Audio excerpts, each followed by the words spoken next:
Hey guys, I'm Richard Fitzgerald. This is Dubai Works, where we interview the business leaders making a difference in this great city. That business with scalability was very interesting to me. I like building something that has legacy.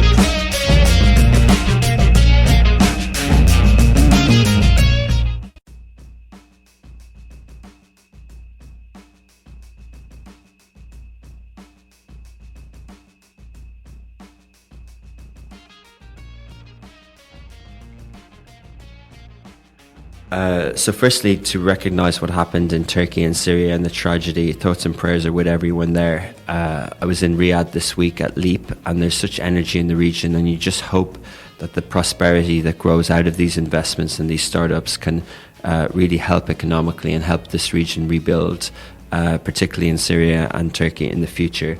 And, you know, with that in mind, this conversation this week really kind of feeds into that and how digital and technologies are advancing in the region. So I hope you enjoy it.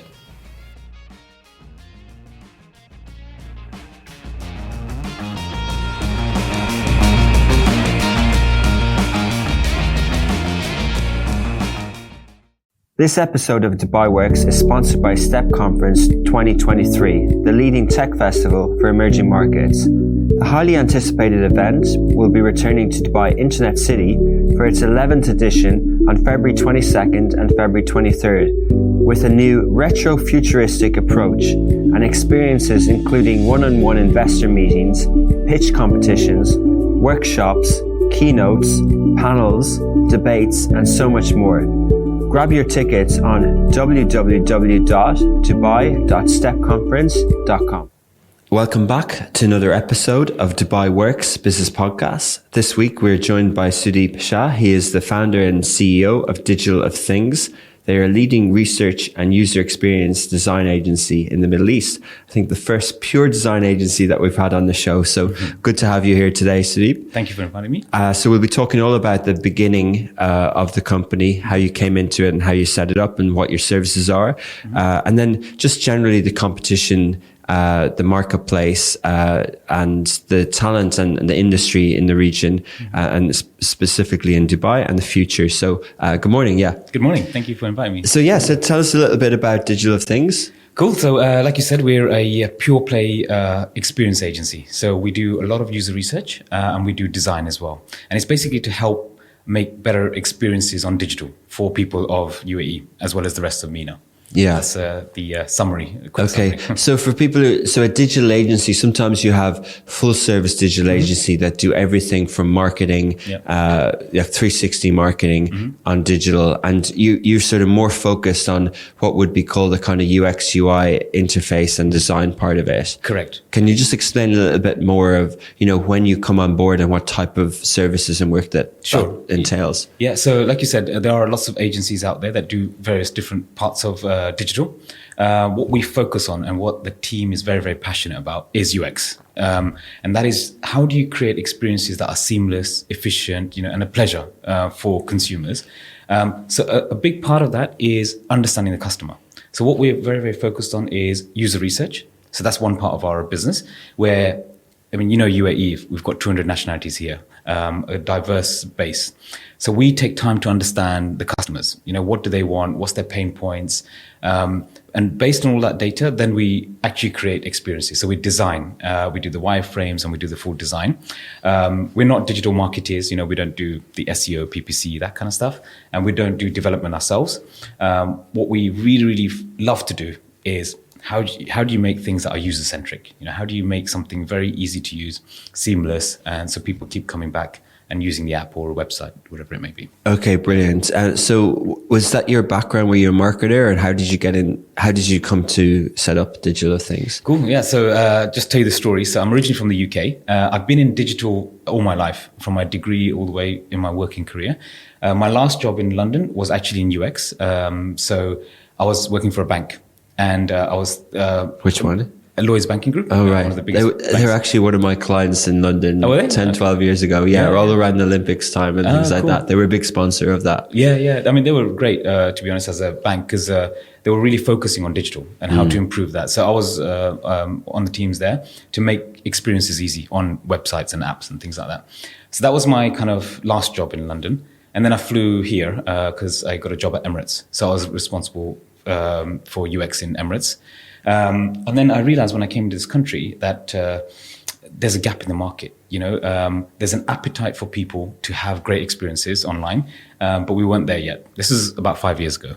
Yeah, but just going to go back a second. So it's amazing to have both of that sort of background because they're the toughest things to get right? Banking and booking travel and things like that from a interface point of view. But so how you get into that? Are you a designer? Or are you a developer? Do you have a kind of an engineering mind or a creative mind? And what did you study? That's good. So my degree was in business and IT, and it's about how technology helps businesses, and this was showing my age now, but about 20 years ago. And so I love that concept, So I wasn't an engineer or coder or anything creative. It's more about strategy. It's about how tech can help businesses. That was how I started. And UX naturally flows into that. It's about, so I do more of the kind of strategic side of things, like the product management side of things. So, what are some of the features and functionalities that people want and how do we get that going? So I wasn't coding myself. I wasn't designing myself. It was more leading the teams to fulfill that vision. That's what I was and then the role in Emirates, obviously, I'm pretty sure everyone listening to this has used an Emirates app or a website to book a flight. So, what size team do Emirates have on UX UI and how does that work? Yeah, so actually Emirates was at the forefront of UX UI when I came into this region. This was 7 years ago.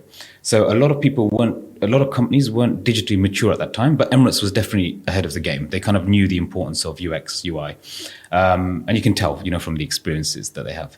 So when I first came, actually, I was looking after group brands, which most people don't realize this, but Emirates has a lot of brands. It's not just the airline. They have, 50 a few other things, yeah. So I was actually responsible for the digital properties of the other group brands as well. And there's a lot of them. And it's about how you make the website or the app much better from a UX point of view. And then I moved on to the airline. And then when I moved on to the airline, I was responsible for the booking flow. So as soon as you type in a destination to payment, that was my remit. And they had, so we worked with agencies, we worked with internal staff. There's a huge tech team as well because there's a lot of business rules. There's a lot of technical systems that have to work together. So it was huge.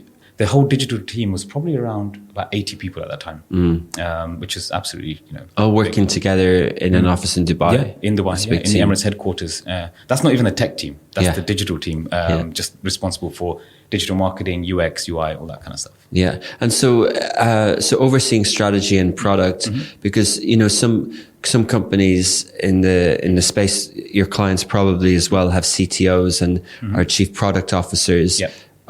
Do they have heads of design, or how does this industry sort of play out, or how the roles and responsibilities differ?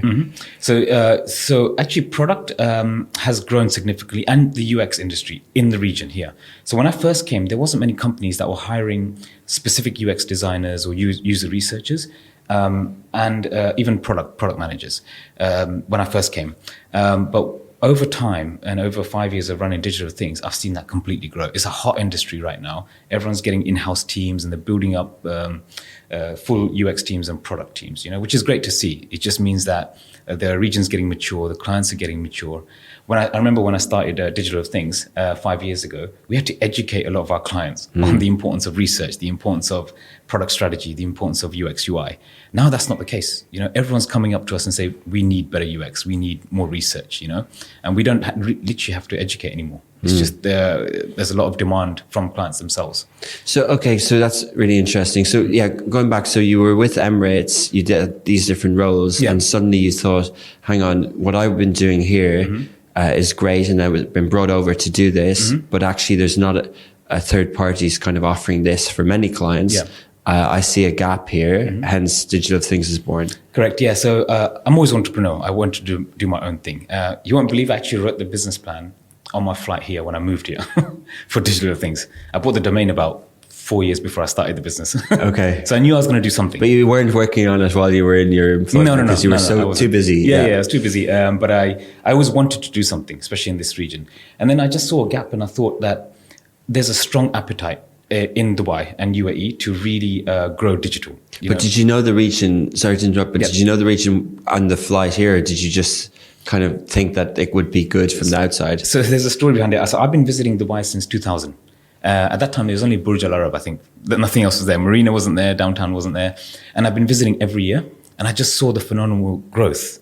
And I thought to myself, I need to be here. This is the growth, this is Middle East. This is where everything's going to happen. And then I just took the bullet and came in 2016. So I kind of knew the region for the last 15 years before I moved over. And I really wanted to do something here. But I thought, let me, work somewhere, understand the culture, get the network built up, and then I'll see if I should start a business.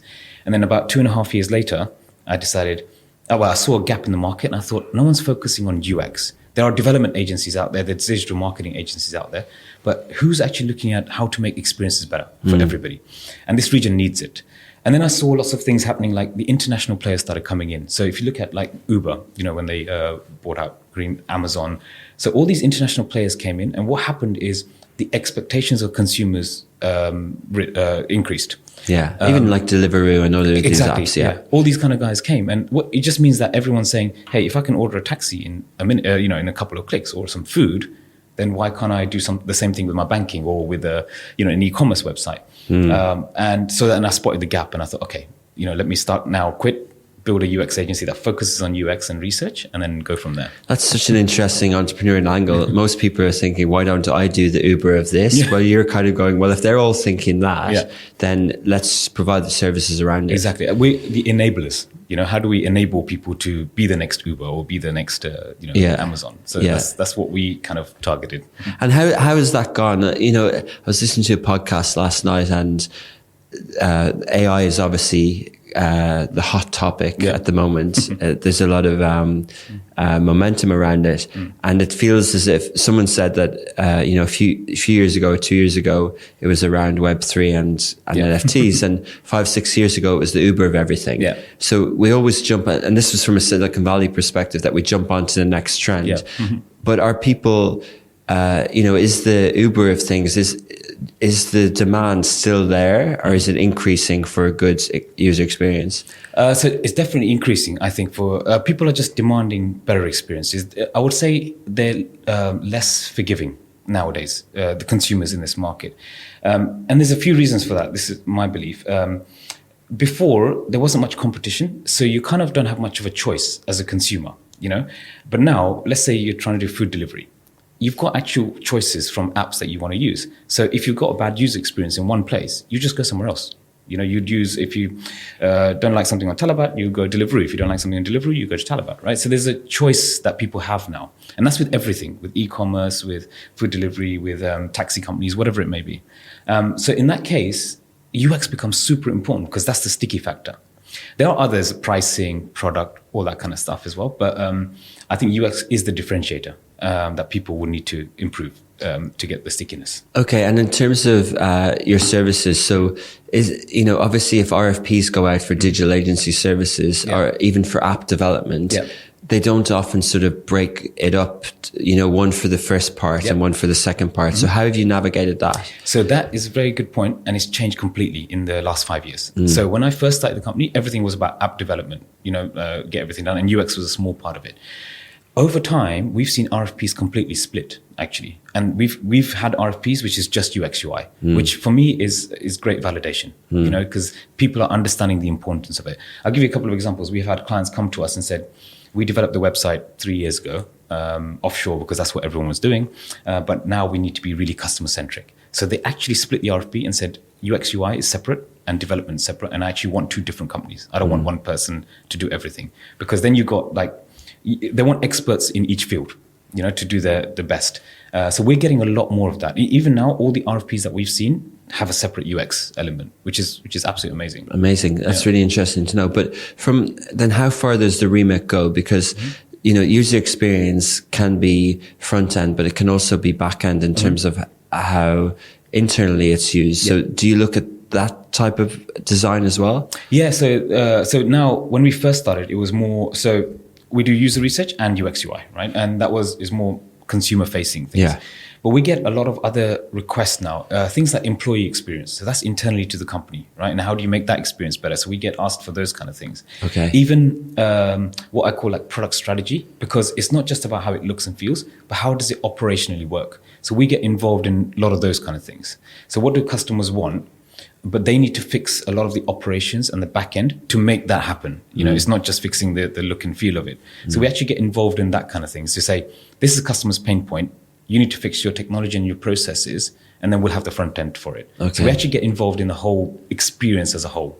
So even if they don't have their developers, some people have developers in-house in UAE, some people outsource it, but they can do the strategy and the product with you or internally in the UAE, and then have a different development team, provided that roadmap is kind of thought through. Correct, yes. And we've done that a lot. So clients sometimes have in-house teams, like you said, or they have a supplier already there, or they ask us to provide development, and we have a partner companies that we use. So either way it works. And we're very good at handing off the designs. We kind of work together. It's not, we do our bit and say, thank you very much, see you later. It's more end to end, and we'll be there supporting the client and the development teams to make something go live. Yeah. The passion from my team, they're very, very passionate about their UX. And for them, the reward is seeing something go live. So we're always there supporting them and making sure the developers are, what size is your team? So right now it's 20. We started with 2 people, Wow. and we grew to 20. That is validation, isn't it? Yeah. So you have 20 people, revenues are around $2-3 million. Approximately, yes. You won't reveal specifically, so I wanted to put some numbers out there. But so it's kind of modeled and built like a services agency.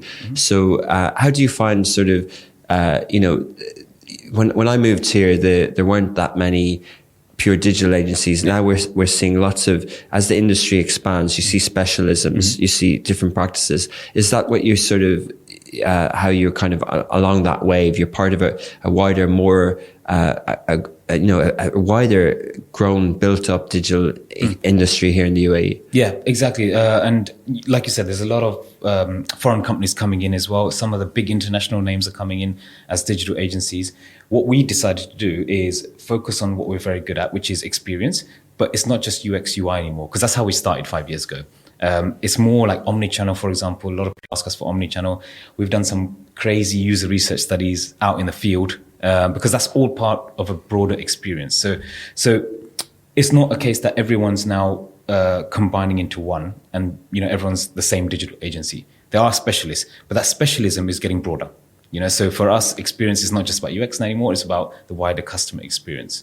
So we're growing in that way, and I think what I've seen in this region, which I don't see in like Europe when I was working there, is a lot of people are happy to partner up with experts here, and use the right specialities to deliver the best solution. And I've seen that a lot happening here.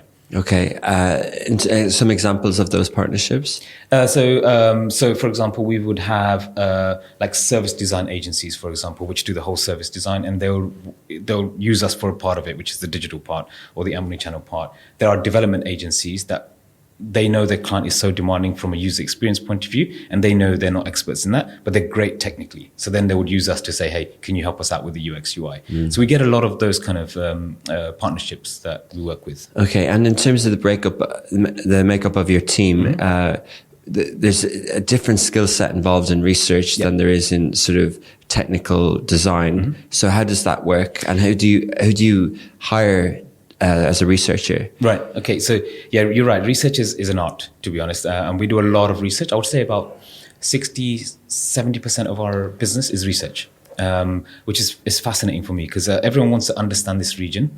And one of the reasons of the success of it is a lot of international players are eyeing the region now, because the Middle East is on the map, right? And they're all saying, okay, we want to come into the region, but we need to understand the customers first. So let's go to digital things to understand. So we get a lot of queries for research, and it's a definite art. It's about empathizing with the customer, the way you ask questions, you can't be leading. So there's definitely an art on it. We do take a lot of time to hire, but and I'll be biased that we've got the best researchers and the UXers in the region. We do take time to hire. We understand, how they prompt, how they really get the most value from a customer that they're talking to. So the way our team is split, and a lot of other clients don't do this, but this is what I think is the ideal method, is we have researchers, user researchers, that are, they love speaking to customers, they love understanding their thoughts, their opinions, really getting deep with actual customers. Then we've got UXers which are completely different to design, by the way. These guys are doing the flows, they're doing the wireframes, they're doing the functionalities, how everything links together. And that for me, it's a logistical thing. It's a logical way of thinking. And then you've got designers, which is the creative. And that's like, making it look really good and pixel perfect kind of designs. So we've actually split those three. A lot of companies, you see UX, UI as a term, but they're actually two different skills, the creative skill and then the logical skill. So we're very careful to split that. So UX is user experience and UI is user interface. Correct, exactly. And you need, which is technical and which is creative? So the creative is the UI, the user interface design. That's how it looks, the colors and all that kind of stuff. Whereas the technical is the UX, which is the flows. And, when you press this button, what happens? It's that kind of thing. Okay. The only role that overlaps in our team is the research in UX. A lot of UXers, because they're quite technical in terms of flow, they want to understand from users what the pain point is. So our researchers can also do UX and research. So that's where the overlap is. But the designers are separate for us. How do you go about user research? Does it depend on the client if they're at what stage they're at? How do you go about that? Yeah, so we've actually got a usability lab in JLT in our office. It's got the FBI one-way mirror. So clients come in, they can watch their end users use the app, use the website, and it is fascinating. I don't know if you've ever attended a usability session, but it's fascinating. Like focus groups, but not a usability. Because whatever the design is made by, when you watch users using it, is completely different. So like it's like an integration room that clients are looking at people use their website and their app. Yeah. And they can see their behavior of what they're clicking on and why they're scrolling and everything. Yeah. So what will happen is a researcher will be sitting with the customer behind the screen. And we're recording everything on their screen. Even their body language, their face. We've even got facial tracking. So it tracks the emotion of the face while they're going through the journey. So you can see if they're confused or they're sad. So it's quite technical. But the moderator, what we call the moderator, sits with the end consumer and they'll give them tasks to do. And the way you phrase the task is an art in itself. You can't just say things like, oh, do you notice the delivery charge? That's not a good research question. It's more, we give a context. Imagine you're having a dinner party and you want to order some food from Carrefour, for example. When do you think the food's coming? All that kind of stuff. It's the way you ask the questions. So we give them tasks to do and we're watching everything. The client's watching everything and it's absolutely fascinating. Okay. It's crazy because they're like, okay, we didn't think users think like this. People don't read, they just click through. They want to do it quick. But as a designer, you design with a certain assumption in mind. And when you put it in front of the user, it's just interesting. So that's obviously when something is live and it doesn't have bugs and things like that. It's actually working, but it can be improved. So that's one type of client. Do you get sort of approached at the initial stage, in this kind of MVP sort of startup where they're like, because it's so important, isn't it? Like product market fit is about this. It's product creation. So you need to do research.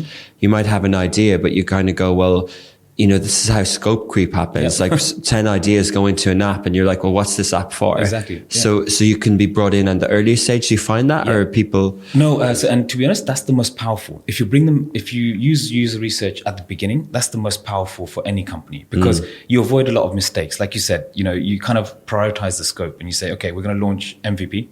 We're going to launch the first stage of this product, but let's only focus on these features because that's what customers want. So we've had clients before where they literally had nothing and they were designing the app. But what they did is every single month or every 2 weeks, they would test with us. So they'll create a design. It doesn't have to be live. It's just literally on the Figma files. And they will literally test every so often, like every month.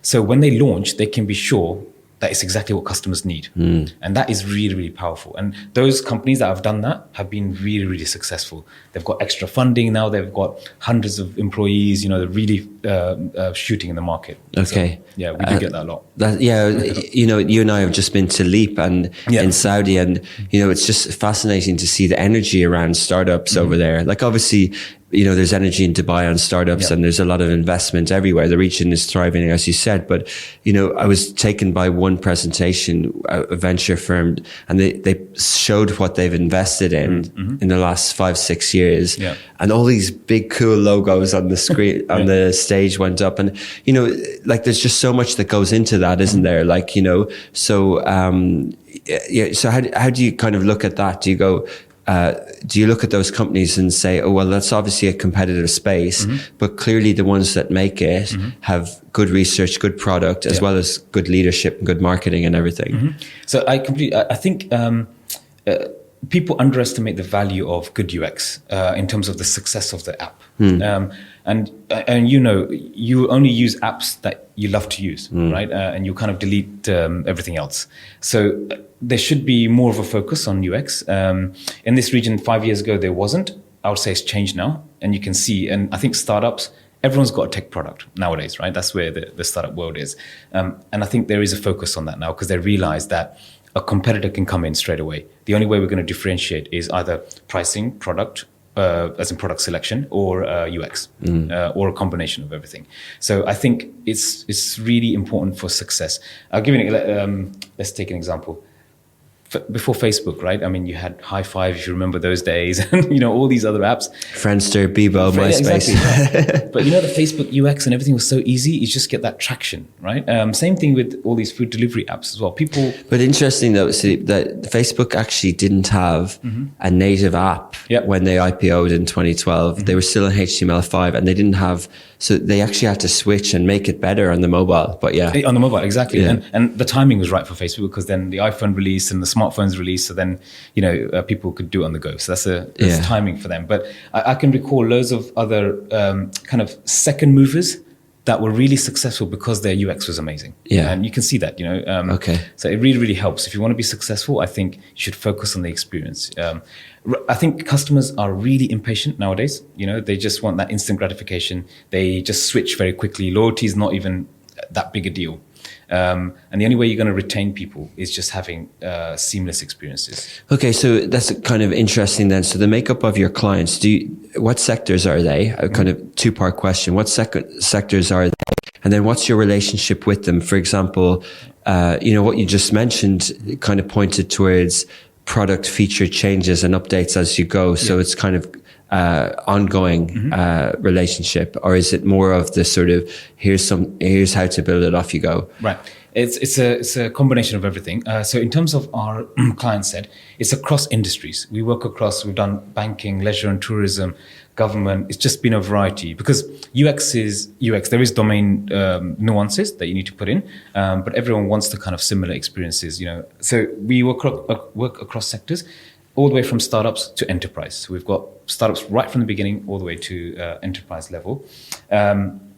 So we work across everyone. But the type of things we're seeing, sometimes people want a whole refresh. They said, look, the app's not working, let's just start again. So we've got those kind of leads. Sometimes it's optimization. So what is going wrong? Something's not right. Our conversion rate is very, very low. The analytics show that people are dropping off, but we don't understand why. So we answer the why. Why is it happening? Why are people not coming back? That's what we help out with. The other thing is we get a lot of requests from international guys wanting help with localization for this market. So Deliveroo is a perfect example. The London team contacted us and said, hey, we're launched in this region, very new. This was 4 years ago. Said, can you help us understand what people want from the Middle East market? So we did a lot of research, a lot of usability tests with their current app. I can tell you some stories. It's fascinating. I remember actually once we did a screening questionnaire. So the way we recruit people is based on the client. We ask questions. How many times do you order? Where do you order from? And then we recruit the right people to do research with. I remember calling up the London team and I said, oh, here's the results. Is this okay? And she said, is there something wrong with your results? I'm like, no, why? And she said, people say that they order twice a day, Deliveroo, like food delivery. And I'm like, yeah, it's the why. And she goes, no, in London it's like once every 2 weeks. Wow. There must be something wrong with the results. I'm like, no, this is why. It's a convenience culture. Like twice lunch, dinner, people ordering like coffees. I think 2 seems about right. She was fascinated. Making people feel guilty. But yeah, so are you hiring kind of people? You're not hiring people who are passionate about the client. Are you when you have a new brief? Yeah. Are you actually hiring? Are you sending the profiles of the people you're hiring to the client? No. Yes, but it's not people that are passionate about the client. We don't want bias. We don't actually give them the client name when we're hiring. We base it on their demographics. Yeah. So we look at what their demographics are or which demographics they want to target. And then we hire accordingly. So they might say we want mass affluent people aged between this level or this nationalities. Is this for the focus group type, or is that isn't your employees? No. Oh yeah, no. okay, This is for the fine. focus group and the research participants part, that we yeah. have. So we match it to the demographics that they have or they're trying to target. Oh, yeah. But we try and find people that are not biased or haven't had a complaint against the company, because they'll start saying, of course, crazy things. So. Yeah, but no, it's glad you brought up that point about the localization, because one of the things that gives startups in the region a chance against the global highly backed and highly funded companies is that their ability to be agile and nimble, but also to localize. And we heard that a lot with sort of Kareem and even Souk before. It's that you can understand cultural behavior types and also different things. And, we see this a lot, in the region with, privacy around number sharing and taxis and all this sort of stuff, that it needed to be different here than is accepted in the US. And, we obviously do some streaming as well. And I often see what Netflix do in markets. And one of the examples was, they always believed in streaming, so they didn't have a download feature. And they were told that in India, you need to add a download feature. And they said, no, you don't. We believe in streaming. And then, but what happened was that people, when they launched in that market, they weren't as successful because people would go home at night and their internet wouldn't be fast enough. And similar in the Middle East, like the 3G, 4G, 5G, the penetration wasn't as good. And even the fiber network wasn't across the country. So what happened was they would, at work during the day, they would download all the files. And then go home and watch them. So what Netflix did, rather than sort of MP4s onto laptops, they kept the downloads feature native into the app. So the file can be played basically offline. And so it's a very smart sort of product feature based on research. Completely right. And localization is really, really important. And those examples are really, really good. I mean, there's others, like I remember cash on delivery was a big thing before the pandemic here in this region, but in UK it's not even heard of. Like when I was there, cash on delivery wasn't even a thing. People are used to paying on cards. But here there's it was just the culture.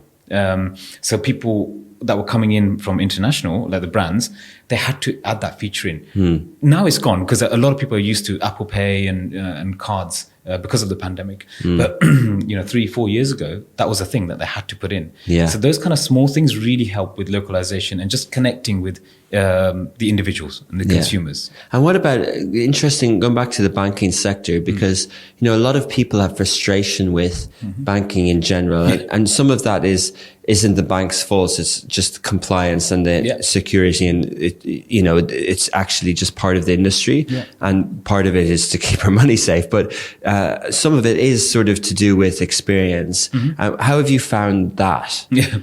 So the banking is it's a difficult industry, to be honest, because you're right. It's a lot of regulations.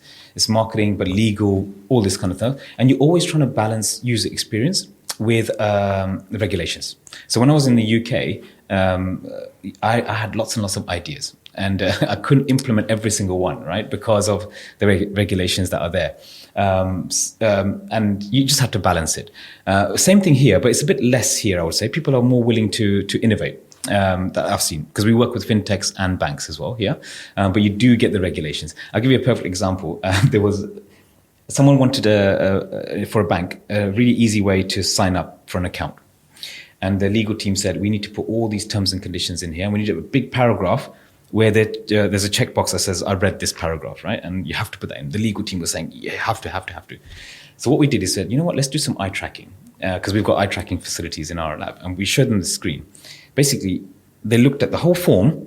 They didn't even look once at this paragraph. They looked at the checkbox and people clicking on it. Of course. And pressing something, right? Not even one eye on it, right? They just ignored it. So then the conversation comes out like, why are we putting this in there? If no one's reading it, are we actually solving the problem of that we've consent to everything? Because people are actually not looking at it. So then you think about, okay, what are the ways we can change this round? Is there a pop-up that we can do that says you have to accept?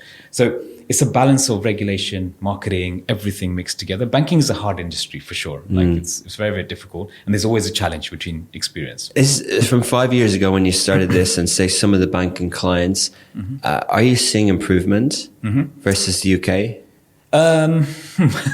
A little bit. There's still a way to go, I would say. The finance industry, I mean, the fintechs are great. The ones that are coming in, starting from kind of scratch. And you see some of these big banks also spinning off fintechs.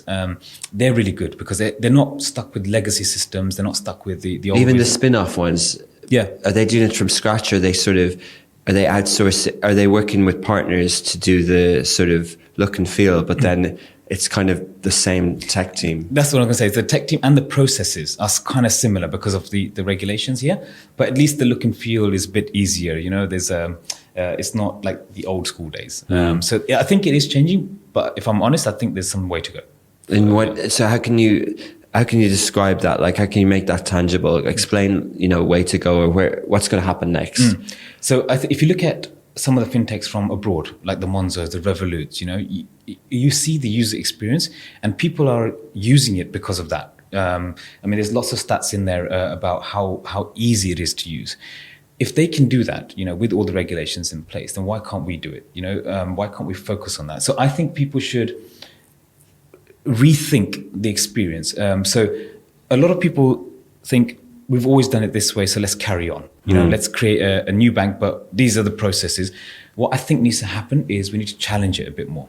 Why is this step in place? Or why is there this kind of process? Why don't we rethink it completely? Because that will help with the experience. If you're following the same operational process, there's not much you can do on the front end. There's not much you can change. But I think if they just rethink everything, do we really need this step in between? I mean, there's cooling off periods, for example, here, right? Do we need that? Do we not? What is the reason for it? Is there different ways we can do stuff? I think there's a bigger picture that banks and fintechs need to think about. It's hard, isn't it, for companies, because there's investment and it's hard. It's kind of pivoting, isn't it? It's digital transformation. It kind of straddles all those things. Yeah. It is very difficult. You have to there's a lot of work around it. It's not just about look and feel of the app. It's the process behind it. One of the companies that you might have passed by at Leap in Riyadh was Neo something. Was it Neoleap? There was Autonomous? No. Autonomous was another one, but there was one fintech of a big Saudi bank. Right. And Neo something. And they had, I don't know if you saw, but they had 3 products. One that was like, one was the card device for the restaurants. The device where you tap your card. And then the other one was a point of sale device, a bit like Foodix. And they kind of, so when we're thinking about banks doing fintech, we almost just think of Revolut, or we think of like a digital version. Like some in the UAE have launched them, like Live and Zand and these other ones. But I was surprised or impressed that, okay, they want to have a product for all the different areas of fintech. So I guess then that kind of gives more justification for your services. That can be finance can be, what you do isn't just the banking side of it, but it can be across all fintech. Oh yeah, of course. So one of our clients is a prominent buy now, pay later solution. So it's not a bank, but it's a different part of fintech. And we started that from scratch. We actually worked together to understand the customers in this region first, because that model has been successful abroad. And I remember the founder came to us and he just had the idea, and nothing else. We helped him with the research, understand what customers want in this region, and then we developed the product and the UX UI for it. And again, it's not a bank, but it's a fintech application, and it's a use case that worked here. I like that example because that's a smart founder, because it's kind of the thing isn't like they say, how do you make a successful company? Idea to execution. And you think execution is sort of like raising money and then hiring people. But actually, if you can get that bit right, exactly, you're kind of on track. I'll give you an example of what happened with that one. Like if you look at US, their salaries are paid on a 2-week basis. So their payment plans are based on the salary payouts. Here, it doesn't work like that, right? It's a monthly payment that everyone gets paid salary. So the product you have to change the product to match what's happening here. A couple of other things, like what do people spend money on here? What do they really want? And then how do we split the payments up for buy now, pay later? So then the research helped the categories. So is it luxury items? Is it handbags? Is it watches? Is it, what other electronics? What are the right categories that people want buy now, pay later solution? And it's different to Europe and US, right? Because the demographics here are different. So it's those kind of things that really helped shape the product as we go. Yeah. So, Amazing. It's fascinating. So basically the finance sector is interesting. There's a lot going on. Yeah. Yeah. You've got crypto in there. You've got fintech. You've got payments. There's a lot of things happening, Yeah. Some really great innovative startups. And it's not just banking. You're right. It's Okay. fintech is everything, Amazing. Wow. I just got a note in the earpiece that we're already 40 minutes. Oh, so sorry. flying Yeah. conversation. No, it's fascinating. But, I couldn't really have this conversation without asking you about websites because many people think they're dying. Are they? No, actually, you'd be surprised. A lot of people think, I want an app, right? I don't know if you know that the uninstall rate is like 30% within the first month. So you spend a lot of money doing these apps. If your UX is not right or the use case is not right or no one finds it valuable, they'll deinstall it because people have what we call app fatigue, right? People actually have app fatigue. I don't want loads of apps anymore, So if you're spending that much money developing an app, marketing it, and then people are uninstalling it straight away because they don't see the value in it, then stick to the old school ways. Some people just prefer a website, and websites are a bit smarter now. The mobile responsive websites, you've got PWAs, which is progressive web apps. You've got lots of ways to make websites easier. And even the features like notifications, for example, just simple, the push notification, you can do that from PWAs now. So it's not a case of you need an app or you need a website. It's what is right for your customer. What do they want? So it just depends, is it what I call, there's a famous thing that says, if it's a vitamin or a pill, right, your service. So what I mean, that a vitamin is something regular that you're just going to keep using, like food delivery. Then yes, an app is a great idea. But if it's a one-off thing that you're always going to do, right, then a website's fine. Everyone's using it on a mobile device. So why spend money on an app if they're going to use it once every 3 years or That's every a nice 2 years? analogy. But one of the other reasons why people ask that question isn't just versus apps, which obviously is valid, but it's also just in terms of native social and how we use digital. Do you think that? What's your view on that? Obviously, there's a role to design apps and websites, but consumption is so big. There's such a monopoly on some apps, isn't there? Like in terms of media consumption and other things. Yeah, I mean, it's so it depends on what it is. Like there's certain industries that need the app. Like media consumption, social media, all this kind of stuff is very, very important. You need to get that right. There are some companies that go straight to app, but it makes sense for them, because that is their what do you call it, use case. And there's some that do the website and then app later. We get asked a lot, should we have an app? And we're like, okay, let's think about it. Don't just decide because it's a cool thing to do. Yeah. But, find out exactly what's important and how people are consuming content, all that kind of stuff. Okay. I think the future is going to change though. There's lots of things coming out like voice, for example. In that case, there's no app, there's nothing. It's just, the smart homes, for example, what we call voice interfaces. That's just you speaking out, right? You don't need an app, you don't need a website, nothing. So the future will change. You've got VR, AR, metaverse, all this stuff. So yeah, I don't know what the future will bring. It's going to be interesting. But it sounds like the name of your company, Digital of Things, is ready for that. Everything. Amazing. Yeah. So lastly, Sudeep, what's your view in the region? Obviously, you've just been to Saudi. You moved here sort of 6-7 years ago. Are you as enthusiastic as you were when you were writing that business plan on the plane? Are you bullish about the region? For sure. Definitely. Yeah. I've seen it grow in a great way in the last 5 years, and I think it's still going to grow exponentially. I think we're at the end of the hockey stick, like the bottom, and it's just going to go up straight. That's here as well as Saudi. Saudi's going to grow. You were at Leap, so you've seen the kind of innovation that's going on there. We're setting up in Saudi as well for that reason. So there's I think the region's got a lot to give, and definitely I can see the international eyes on the region. I can see that happening. I can see the talent that's coming over here as well, because Dubai's, the way they handled the pandemic, the government and what they push behind it is great, and it's attracting a lot of people. So what happens is, if talent increases, we're just going to produce great things, and that's just going to have a cyclical effect. People are just going to keep coming here, using more things. More companies are going to come. And the region's just going to boom. So I'm very, very bullish about it. Nicely put. Pleasure talking to you this morning. Thanks for sharing your story. Thank you, Richard. Thank you for having me. Thanks a lot. Thank you.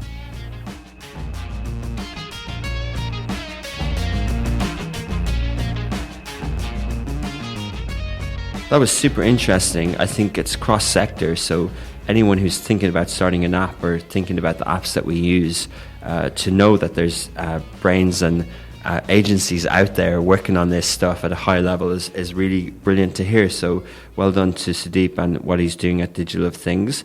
As was mentioned at the start, I'd like to thank the sponsors of this show, the STEP Conference. They're happening again for their 11th year in Dubai next week. It's a brilliant event. I'm going to be hosting a fireside chat on Friday with a well-known sort of music producer and creative guy known as the Gillionaire. So if you want to come to that talk, please do find me at the digital stage on Friday at STEP Conference. Thank you to Shahir and Ali, two Alis, Ali Khalil and Ali Baba, who put together this show. And then Shahir, who's bringing in the guests and working on the distribution and everything like that as well. Thank you to the listeners. If you're watching on Smashy.tv, thank you for subscribing.